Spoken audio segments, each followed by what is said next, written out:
नमस्कार दोस्तों। तो आपका जो कि बायोलॉजी में जैव प्रक्रम स्टार्ट किए, क्लियर है। जैव प्रक्रम में अगर देखा जाए कि क्वेश्चन की बात किया जाए तो हमने जो कि ये विषमपोषी पोषण, स्वपोषी पोषण और विषमपोषी पोषण, इसमें जो कि अंतर तक हमने सीख लिया। आज सीखेंगे इनसे आगे। मैंने जैसा कि बोला था कि नेक्स्ट दिन के क्लास में चलेगा, है ना। प्रायोगिक विवरण द्वारा बताइए कि प्रकाश संश्लेषण की क्रिया में ऑक्सीजन गैस मुक्त होती है।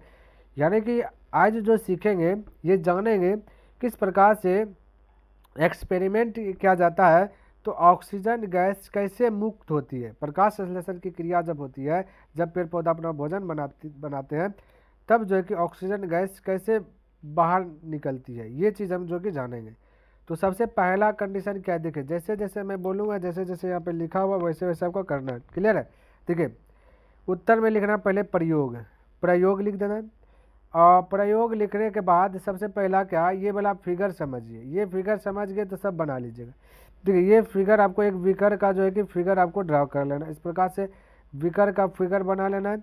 बीकर के अंदर क्या करना, पानी डाल देना है, जैसा कि आपका पानी डाला हुआ है ना, वाटर।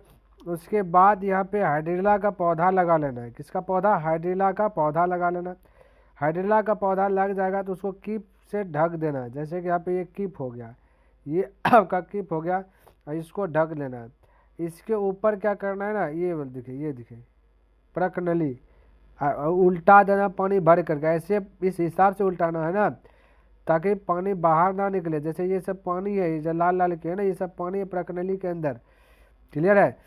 और फिर इसको जो है कि धूप में छोड़ देना है कुछ देर, 2 या 3 घंटा, है ना, धूप में रख देना है। उसके बाद ले करके आना है फिर से। अब जांचिएगा, अंदर लेकर के आना, अब देखना क्या क्या चीज़ दिखेगा। जैसा कि यहाँ पे हमने लिखा है कि इसे सिद्ध करने के लिए एक बड़े बीकर में जल लेकर, एक जैसे देखो बड़ा बीकर हुआ, ये बीकर बना लिए, समझिए फिगर से, ये बीकर बना लिए। हमने क्या बोला, इसे सिद्ध करने के लिए एक बड़े बीकर में जल लेकर, तो इसमें जल ले लिए सारा। ये थोड़ा सा यहाँ पे कलर में ये ब्लैक ब्लैक ही कर लेता हूँ। ये सब आपका जल है, ये जितना दिख रहा है ये सारा जल है। क्लियर है। तो जल लेकर हाइड्रिला के कुछ पौधे डालकर, हाइड्रिला का भी पौधा, ये देखिए ये हाइड्रिला का पौधा है, ये जो इस प्रकार से दिख रहा है, इस प्रकार से घास की तरह, ये हाइड्रिला का पौधा। हाइड्रिला के कुछ पौधे डालकर उसे कीप से ढक देते हैं। जैसे अभी हमने तुरंत बताया कि उसे क्या करते हैं, एक कीप से ढक देते हैं। यहाँ पे देखिए ये आपका हो गया कीप, कीप हो गया। जैसे कुप्पी बोलते हैं ना हम लोग, बहुत पहले जब ये मिट्टी का तेल को क्या करते थे, एक दूसरे बर्तन में खाली कर देते तो कुप्पी लाते थे, तो वही कीप है ना। कीप से क्या करते हैं, ढक देते हैं। कीप के ऊपर एक प्रकनली को जल से भरकर सावधानी पूर्वक उल्टा रख दे। फिर हमने क्या बोला आपको कि कीप तो ढका के फिर इसके ऊपर एक प्रकनली रखना है, जैसे कि प्रकनली, और उसमें क्या करना है, जल को भर करके उल्टा देना है सावधानी पूर्वक, ताकि जल बाहर ना निकले। क्लियर है। सावधानी पूर्वक उल्टा रख दे। इस पूरे समायोजन को धूप में रखें। धूप में रखने बोला, 2-3 घंटा धूप में रखें। फिर कुछ देर बाद देखते हैं कि, यानी धूप में रख करके फिर उसको मतलब कि घर लेते आइएगा, या जहाँ पे कि आप का परीक्षण कर रहे हो वहाँ पे, है ना। तो कुछ देर बाद देखते हैं कि हाइड्रिला के पौधे से बुलबुले उठते उठते जो कि प्रकनली के ऊपरी सिरे में एकत्रित हो रहे हैं। कुछ देर बाद देखिएगा क्या कि इससे जो हाइड्रिला के पौधे देखिए बुलबुली उठ रहा है। देखिए ये बुलबुली ये बुलबुली उठ करके जो कि एकदम प्रकनली के ऊपरी सिरे में सट रहा है। तो देखिए हाइड्रिला के पौधे से बुलबुले उठते प्रकनली के ऊपरी सिरे में एकत्रित होते हैं, यही दिखाई देगा आपको। क्लियर है। और जैसे दिखाई देगा तो यहाँ से आपका क्या चीज़, एक निष्कर्ष क्या निकलता है कि प्रकनली के जल का स्तर नीचे गिरता जाता है। परीक्षण के बाद क्या पता चला, देखिए परीक्षण के बाद पता चलता है कि यह गैस ऑक्सीजन है। यानी कि ये जो आपका बुलबुला जो टाइप का जो प्रकनली में जो चिपक रहा है, यही आपका तो गैस है। तो हमने अभी जाना कि जब भी प्रकाश संश्लेषण की क्रिया होती है तो गैस जो कि उससे मुक्त होती है। क्लियर है। प्रकाश संश्लेषण की क्रिया मतलब क्या होता है, यानी जब पेड़ पौधा अपना भोजन बनाते हैं तो उसका खराब पदार्थ जो होता है ऑक्सीजन, वो बाहर होती है। तो ये क्वेश्चन पूछ देगा एग्जाम हॉल में, और दीर्घ उत्तरीय क्वेश्चन है, ये ध्यान में रखना। तो बस इतना सा जान लीजिए। यहाँ पर हमने लिख दिया कि बुलबुला है, ये O2 का बुलबुला है, सूर्य का ये प्रकाश है, यहाँ पे बना दिया सूर्य, ये बीकर नाम दे दिया, बीकर के अंदर जल दे दिया, फिर इसको कीप से डाल दिया, फिर ये यहाँ पे दे जलीय पौधा जो हाइड्रिला का पौधा, ये सारा चीज़ यहाँ पे साइड में क्या है नाम के रूप में दिया गया। तो सेम टू सेम आपको भी ऐसा फिगर बना लेना है और इसी तरीके से यहाँ पे लिख देना है, कोई दिक्कत वाली बात नहीं है। क्लियर, आपका 1 नंबर भी कटौती नहीं होगा। अब अगला क्वेश्चन देखिए और इसको समझने का प्रयास कीजिए, है ना। क्वेश्चन क्या कहता है कि प्रकाश संश्लेषण के लिए आवश्यक कच्ची सामग्री पौधा कहाँ से प्राप्त करता है। कहता है पौधा कच्ची सामग्री कहाँ से प्राप्त करता है। अगर प्रकाश संश्लेषण के लिए जब प्रकाश संश्लेषण की क्रिया होती है तो जो भी कच्ची सामग्री आवश्यक है पौधा कहाँ से लाते हैं, ये चीज़ बता। तो मेरे भाई यहाँ लिखे कि प्रकाश संश्लेषण की क्रिया पौधे में जो कि होते हैं, ठीक है, ये तो सबको जानता है प्रकाश संश्लेषण की क्रिया पौधे में होते हैं, लेकिन कब होते हैं, दिन में या रात में, तो दिन में होते हैं, ये भी जानते हैं।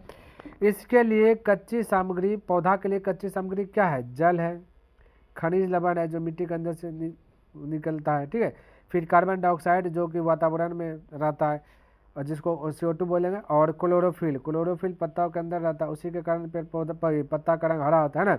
इसके जड़ से भूमि से जल, ठीक है, हम लिख दिया थोड़ा सा, ये सारा चीज़ कहाँ से लाता है, यानी कि जड़ से भूमि, जड़ क्या करता है, भूमि से जल लाता है, ठीक है, और खनिज लवणों की प्राप्ति करते हैं। देखिए जड़ का काम क्या है, जमीन के अंदर जड़ है, वो क्या करेगा, जल को खींचेगा अपनी ओर, सोखेगा, और जो भी उसके साथ जल के साथ क्या आता है ना, खनिज लवण कुछ आ जाता है ना, कुछ कण खनिज लवण का उसमें आ जाता है, और वो फिर दे देता है, फिर किसको, पेड़ पौधा का दे दिया, फिर वो धीरे धीरे पत्ता में जल जाता है, डाली में सगर पहुंच जाता है।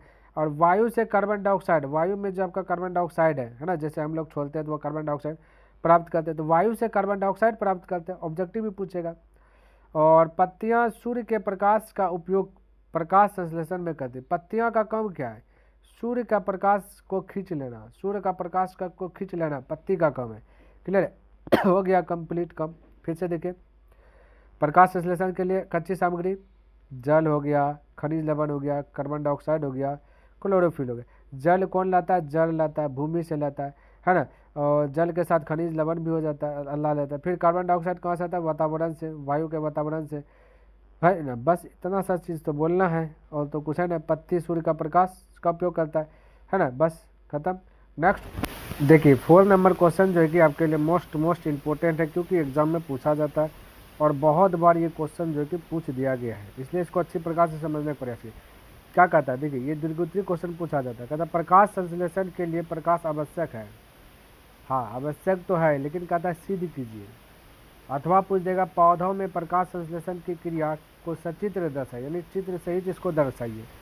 तो दोनों क्वेश्चन एक ही है, दोनों में जवाब एक ही देना है, लेकिन इसको समझना है कि भाई प्रकाश संश्लेषण की जो क्रिया होती है तो उसमें प्रकाश का आवश्यक है कि नहीं है, अगर है तो कैसे है, ये चीज़ सिद्ध करना है। तो सिद्ध करने के लिए आपको क्या करना पड़ेगा, एक गमला में जो कि जिसमें पौधा लगा हो, जिस गमला में, उस गमला को आपको लेकर के आना है। जैसा कि यहाँ पे हमने पिक्चर दिया है, इस गमला को क्या क्या लेकर के आना है, और उसके बाद करना क्या, इस गमले को जो है कि 36 से 48 घंटे जो अंधेरे कमरे में रखना। अच्छा अंधेरे कमरे में क्यों, क्योंकि अगर दिन में रखोगे, उजाला में रखोगे, तो वो अपना भोजन बना लेगा। रात के समय ही ऐसा होता है जो कि ये पेड़ पौधा अपना भोजन नहीं बनाता है, और बादलों वाला दिन में भोजन नहीं बनाता है। तो अगर अंधेरे कमरे में रखते हैं तो वहाँ पर तो उजाला होगा नहीं, तो पेड़ पौधा अपना भोजन नहीं बना पाएगा। क्लियर है। तो इसको 36 से 48 घंटा रखना अंधेरे कमरे में। जैसे कि हमने वही चीज़ हमने लिखा कि एक गमले के पौधे को 36 से 48 घंटे है ना अंधेरे में रखते हैं। क्यों रखते हैं, स्टार्च बाहर निकालने के लिए। स्टार्च का मतलब उसके अंदर जो भी भोजन है वो अपने आप में जो कि भोजन खत्म हो जाए, है ना, तो इसलिए इसको अंधेरे कमरे में 36 से 48 घंटा रख देते हैं। फिर गमले के एक पत्ती को काला कागज़ से ढक कर उस पर क्लिप लगा देते हैं, यानी कि फिर आपको क्या करना है, जैसे 36 से 48 घंटा हमने क्या क्या अंधेरे कमरे में रख दिया, उसके बाद इसको क्या कर, एक पत्ता का, अब देखिए गमला लाइएगा, गमला में ऐसा नहीं कि यहाँ इसमें जितना पत्ती लगाओ उतना आप भी लगा दें, 2-4 गो, दो चार गो लगा दीजिएगा ना। और एक पत्ती को क्या करना है, क्लिप से ढक देना है। जैसा कि यहाँ पे देखिए हमने क्या किया, क्लिप से ढक दिया, यहाँ पे सी लिख दिया है ना, तो इसको क्लिप से ढक देना है। पत्ता क्लिप से इसलिए ढक रहे ताकि ये जब इसको धूप में रखे तो यहाँ तक इसका जो कि ये प्रकाश संश्लेषण की क्रिया यहाँ पे ना हो, है ना, इसलिए। तो क्लिप में एक पत्ता को दिखे अंधेरे कमरे में रख ले 36-48 घंटा, फिर बाहर निकाल करके इस पत्ती का एक भाग को क्या के क्लिप से ढक दे। उसके बाद देखिए इसको धूप में छोड़ना है, जैसे यहाँ देखिए लिख दिए। इसके बाद पौधों को 3 से 4 घंटे के लिए सूर्य के तीव्र प्रकाश में रख देते हैं। फिर पत्ती को तोड़कर पानी में उबाल कर एल्कोहल से धोते हैं। यानी कि फिर क्या करना, ये कहता है कि 3-4 घंटा रख दिए धूप में, उसके बाद लाना है छाँव में ला करके जिस पत्ती को आपने क्या किया ना कि क्लिप से ढके थे उसको तोड़ लेना। उस पत्ती को तोड़ करके इसको क्या करना है, इसको एल्कोहल देखिए यहाँ लिखा है फिर पत्ते को तोड़कर पानी में उबाल कर एल्कोहल से धोते हैं। एल्कोहल से धोना है, एल्कोहल से, क्लियर है। उबालना है, तब तक उबालना है जब तक कि पूरा जो इसका भाग है, जो कलर है, ये कलर तब जब तक उड़ ना जाए तब तक उबालते रहना। मिनिमम 10 से 12 मिनट उबालिएगा तो उड़ जाता है, क्लियर है। फिर उसे आयोडीन का घोल में डुबो कर निकाले थे। आयोडीन का घोल में फिर डुबा देना है ताकि वो साफ सुथरा हो जाए। इतना सा कर लीजिएगा तो निरीक्षण में क्या पता चलेगा कि पत्ती का जो भाग काले कागज़ से ढका था वो पीला हो जाता। यानी जो भाग काले कागज़ से ढका था वो पीला हो गया, क्योंकि उसमें वो भोजन वहाँ तक पहुँचा ही नहीं, इसलिए, क्लियर है। और शेष भाग मंड के कारण नीला हो जाता है। शेष भाग जो था मंड के कारण क्या हो जाता है, नीला हो जाता है ना। इससे सिद्ध होता है कि प्रकाश संश्लेषण के लिए सूर्य के प्रकाश की आवश्यकता होती है। इसी से सिद्ध हो जाता है कि प्रकाश संश्लेषण के लिए क्या होता है ना, सूर्य की आवश्यकता होती है, क्लियर है। अगर सूर्य की आवश्यकता नहीं होती तो पत्ता में कोई परिवर्तन नहीं होता। सूर्य की आवश्यकता पेड़ पौधों को चाहिए, इसलिए पत्ताओं में क्या दिख गया, पत्ता में हलचल हो गया, परिवर्तन हो गया, क्लियर है। तो ये पॉइंट आपको जो कि लिख देना इतना आसान है ना। एक डाली बनाइएगा, डाली से थ्रू ही बोलने का प्रयास कीजिएगा कि भाई एगो गमला का पौधा लाए, 36 से 48 घंटा इसको घर में रख दिए। उसके बाद बाहर निकाले, बाहर निकाल करके एक को क्लिप से ढक दिए। उसके बाद इसको 3-4 घंटा धूप में दे दिए। इस प्रकार से बोला, धूप से फिर छाँव में लाए, छाँव में लाने के बाद जो क्लिप से ढके थे उसको तोड़ के बाहर निकाल लिए, एल्कोहल में डुबो करके उबाले तब तक जब तक कि इसका रंग ना भाग जाए। फिर इसको क्या कर दिए फिर के एक आयोडीन से घोल दिए, आयोडीन से धो दिए, तो पता चला जो भाग ढका हुआ था वो पीला हो गया, जो बाहर में था नीला हो गया। यही सब चीज़ तो लिखा है निरीक्षण में, क्लियर है। चलिए अगला क्वेश्चन भी इंपॉर्टेंट है, देखिए प्रकाश संश्लेषण से ही रिलेटिव है।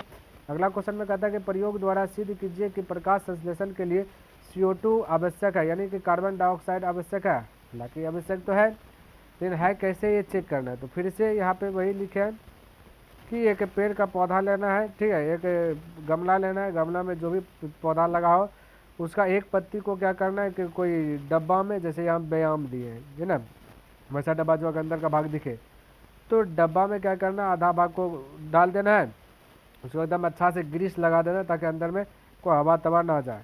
और उस डब्बा में पहले से रखना है घोल, देखिए KOH का घोल रखना है, जिसको हम पोटाश कहते हैं। हालांकि यहाँ पे लिखे है कि एक गमले में लगे पौधे को 36 से 48 घंटे तक अंधेरे कमरे में रख दे, जैसे वहाँ रखे तो वहाँ यहाँ भी। उसके बाद उसे बाहर निकालकर एक बोतल में कास्टिक पोटाश यानी कि OH का कुछ भाग रख दे। यानी कि पहले गमला को लीजिएगा, फिर से 36 से 48 घंटा अंधेरे कमरे में रखना, और उसके बाद फिर से उसका स्टार्च उस्टार्च निकल जाएगा, तो एक पत्ता के भाग को एक क्या कहें ना, ये एक ढक्कन में क्या कीजिएगा, बंद कर दीजिएगा। हालांकि ये वाला फिगर आपको बनाना है, और बंद करके ग्रीस व्रीस लगा दीजिएगा ताकि बाहर ना जाए उसका कुछ भी भाग, कुछ भी है ना। आगे पहले से ढक्कन में KOH का घोल डाल देना, फिर पत्ता का घुसाना। हालांकि यहाँ पे लिखे देखिए क्या लिखे, पोटाश KOH का कुछ भाग जो कि रख दे ताकि वह बोतल की कार्बन डाइऑक्साइड को अपने अंदर सोख ले, है ना, ताकि जो भी कार्बन डाइऑक्साइड उसमें है वो सोख ले। सोखने के लिए डालते हैं, है ना, फिर पता चलेगा कि कैसे कार्बन डाइऑक्साइड उसका आवश्यक है, क्लियर है। चलिए अब ये साइड में आते हैं यहाँ पे।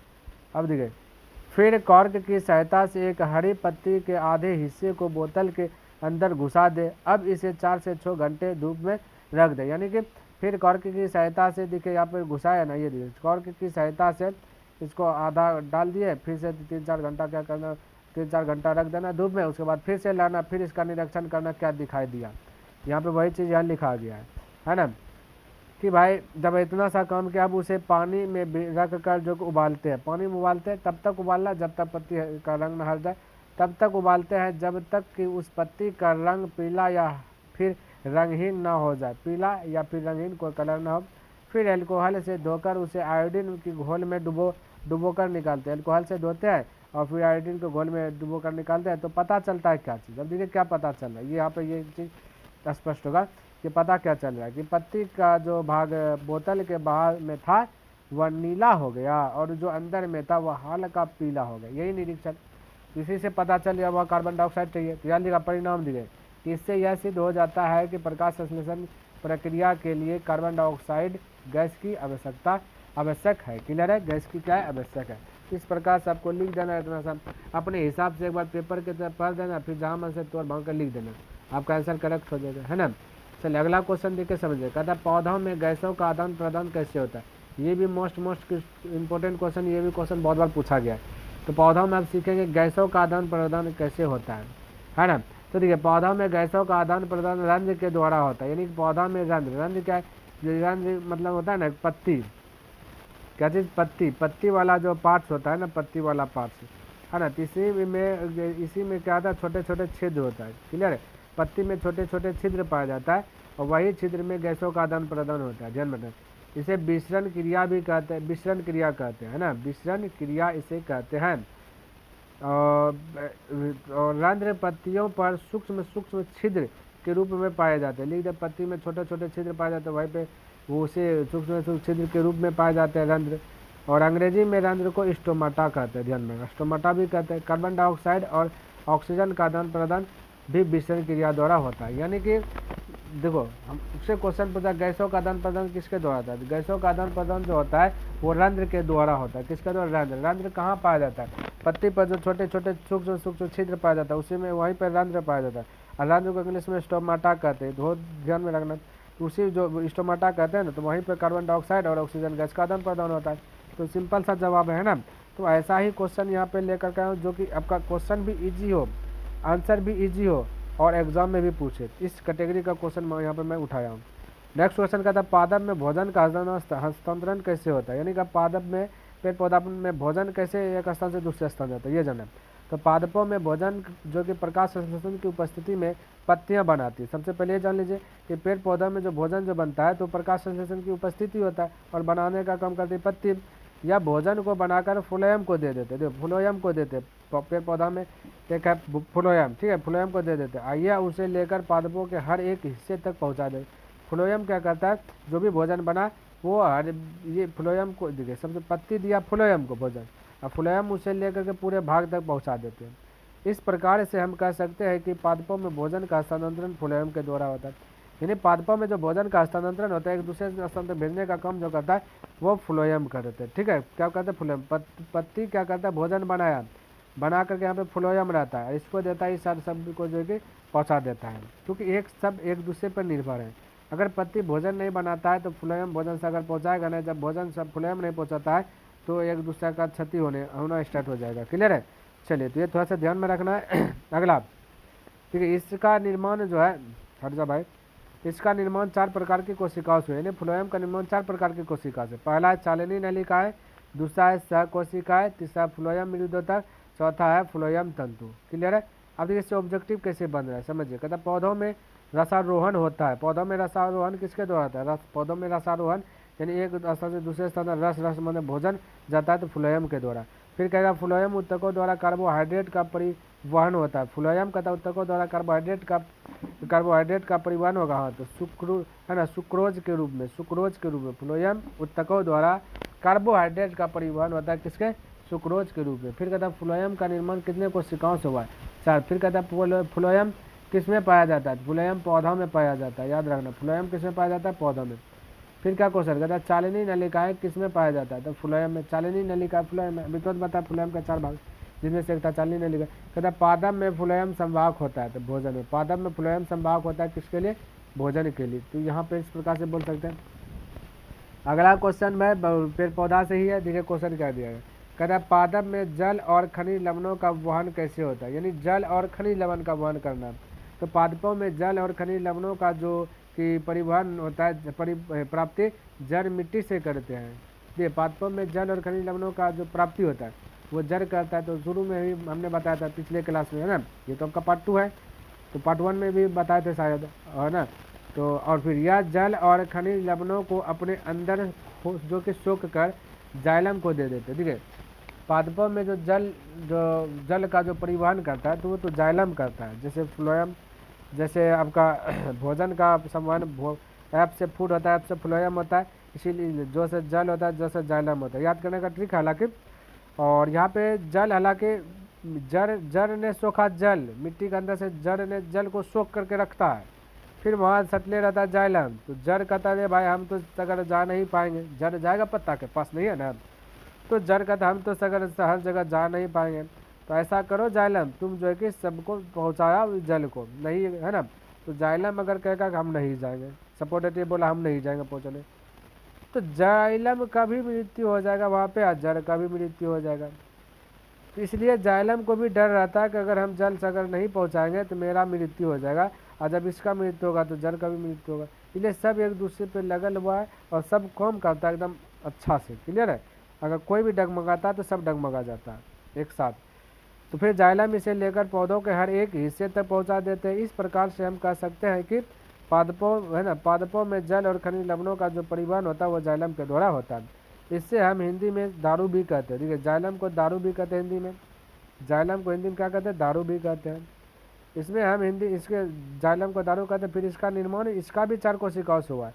पहला वाहिनी काय कोशिकाएं, दूसरा वाहिकाएं, फिर जाइलम मृदुतक, फिर जाइलम तंतु। क्लियर है? तो ये थोड़ा सा ध्यान में रखना। ये था जाइलम। आगे देखिए ऑब्जेक्टिव कैसे बन रहा है। कहता पादप में जाइलम उत्तरदायी होता है, यानी पादप में जाइलम उत्तरदायी है किसके द्वारा, तो जल का वहन है ना। पादप में जाइलम उत्तरदायी, जल का वहन, ये ध्यान में रखना, क्योंकि जाइलम का काम क्या है, जल को इधर से उधर देना। फिर पौधों में जल का परिवहन किसके द्वारा था, जल का परिवहन पौधों में तो जाइलम के द्वारा। कहानी खत्म। ठीक है, आगे देखिए क्वेश्चन आपका यहाँ पे कौन क्वेश्चन होगा ना, यहाँ से होगा। चलिए देखो क्वेश्चन क्या कहता है, कहता है कि पौधों में वाष्पोत्सर्जन क्या है, यानी वाष्प वाला क्रिया क्या है, इसके महत्व को लिखे, अथवा कि वाष्पोत्सर्जन क्रिया का पौधों के लिए क्या महत्व है, बाकी ये पूछा गया। यहाँ पे आंसर में हमने लिखा कि पौधों द्वारा अतिरिक्त जल को वाष्प के रूप में शरीर से बाहर निकालने की क्रिया को वाष्पोत्सर्जन कहलाती है। यानी पौधों में जो जल स्ट्रा है उसको बाहर निकालना ही वाष्पोत्सर्जन जो कि कहलाती है। जो पौधा में जल स्ट्रा हो गया उसको बाहर निकाला, वाष्पोत्सर्जन कहलाता है। इसका महत्व पर प्रकाश डालते, तो महत्व क्या है, तापमान का संतुलन बना रहता है। यानी इसका महत्व है कि तापमान जो भी है उसका संतुलन बना रहेगा। अगर जल एकदम भरपूर मात्रा में रहेगा तो कितना तापमान रहेगा, तो उससे कोई प्रभाव नहीं पड़ेगा पौधों को, उसको सुखा ही नहीं पाएगा, है ना। तो ये थोड़ा सा ध्यान में रखना, ये महत्व है, क्योंकि पौधे मूर्छित होने से बचता है ना, मरबे नहीं करेगा। फिर दूसरा पॉइंट क्या है, खनिज लवणों का होना, खनिज लवणों का होना। तो पौधों में जितना जल होता है उतना खनिज लवण होता है, ध्यान में, जितना जल उतना खनिज लवण, तो एक महत्व है खनिज लवणों का होना। अब देखिए नेक्स्ट, जल का वितरण समान होना, जल का वितरण समान होना, ये भी महत्व है। जैसे पौधों में जल हर जगह समान मात्रा में पहुंच सके, तो ये भी आपका एक समझिए इसका जाइलम का क्या है महत्व है, ये जाइलम है वाष्पोत्सर्जन। चौथा, अतिरिक्त जल का निष्कासन होना, अतिरिक्त जो स्ट्रा जल है उसका बाहर निकलना, पौधों में वाष्प के द्वारा अतिरिक्त जल का बाहर निकलना, कहाँ निकलता। 5, फलों में शर्करा का होना, अनेक फल मीठा होना, जितना जल रहेगा उतना मीठा होगा फल। आगे देखिए क्वेश्चन देखिए क्या दिया गया है, कहता बताओ जाइलम यानी दारू और फ्लोएम में अंतर बताओ क्या है। तो अंतर तो निम्नलिखित है। पहला लिखा है कि इसमें कोशिका भित्ति मोटा होता है, जाइलम जल है, जल का परत मोटा है, इसमें कोशिका भित्ति पतला होता है ना। फ्लोएम का कोशिका भित्ति क्या होता है, ध्यान में रखना, पतला, इसमें मोटा इसमें पतला। फिर क्या लिखे कि इसमें कोशिका भित्ति कड़ा होता है ना, मनुष्य में जाइलम में कोशिका भित्ति कड़ा होता है, इसमें कोशिका भित्ति मुलायम होता है। फिर हमने लिखा इसका आकार तारा के तरह होता है, जाइलम का आकार स्टार के तरह होगा, थोड़ा सा ध्यान में रखना, लेकिन इसका आकार स्टार की तरह नहीं होगा। इसमें कोशिका मृत होती है, यानी कि जाइलम में कोशिका मृत होती है, इसमें कोशिका जीवित होती है। क्लियर है, इसमें कोशिका क्या होती है, जीवित होती है। तो ऑप्शन देखिए फ्लोएम में कोशिका जीवित। आगे जीवित, याद आगे क्या है, या जल को नीचे से ऊपर की तरफ पहुंचाती है, जल नीचे से ऊपर की तरफ, जो तो आपका जाइलम का काम है, फ्लोएम का काम तो भोजन है ना, या भोजन को ऊपर से नीचे की ओर पहुंचाता है। नेक्स्ट देखिए आपका छठा, कहता है यह पौधों में जल और खनिज पहुंचाता है, या पौधों में खाद्य पदार्थ को पहुंचाता है। फिर यह निर्जीव होता है या सजीव होता है, थोड़ा सा यह ध्यान में रखना। क्लियर है। तो प्यारे साथियों अब और क्वेश्चन देख ले क्या, चलिए एक क्वेश्चन और देख लेते हैं। हालांकि यहाँ पे ट्रिक है कि मोटा कारू तारी पीकर मर गया, अब उस पर नीचे से ऊपर तक जल और खनिज लवण का जो है कि छिड़काव कर रहा है। ये ट्रिक है। बोले कैसे फॉलो करें? मोटा से तो इसका कोशिका भित्ति मोटा होता है, ठीक है, अभी लिखे है इसका कोशिका भित्ति क्या होता है, 1 नंबर में मोटा होता है, और उधर पतला, उधर तो अपोजिट मारना है। फिर क्या लिखे? मोटा कारू, है ना। तो कारू से दिखे क्या होता है, समझिए, कारू से यानी कारू, कारू से होता है कोशिका, काशिका होता है कोशिका, तो इसमें कोशिका भित्ति करा होता है, उधर नहीं होता। या कारू से करा, कारू से करा, इसमें कोशिका भित्ति कारू करा, ठीक है, और उधर नहीं। और अब इस कहता है कि कोशी है ना, तारी पीकर मर गया, और कारू, अब तारी, तारी पीकर मर गया, यहाँ पे दिखे तारू, तारी से मतलब था तारा, तारी मतलब तारा, इसका आकार के साथ है तारा कहते हैं, इसका आकार तारा के तरह नहीं है। मर गया मतलब इसमें मृत होती है, इसमें मृत नहीं होता। अब मर गया तो उसको नीचे से ऊपर की तरफ क्या करना है, जल का छिड़काव, यहाँ लिखा है, या जल को नीचे से ऊपर की तरफ जब पहुँचाता है, या ऊपर से नीचे की तरफ। फिर क्या है, या पौधों में जल और खनिज लवण पहुँचाता है, इधर इधर या पौधों में खाद्य पदार्थ पहुँचाता है, या निर्जीव होता है या सजीव होता है। क्लियर है?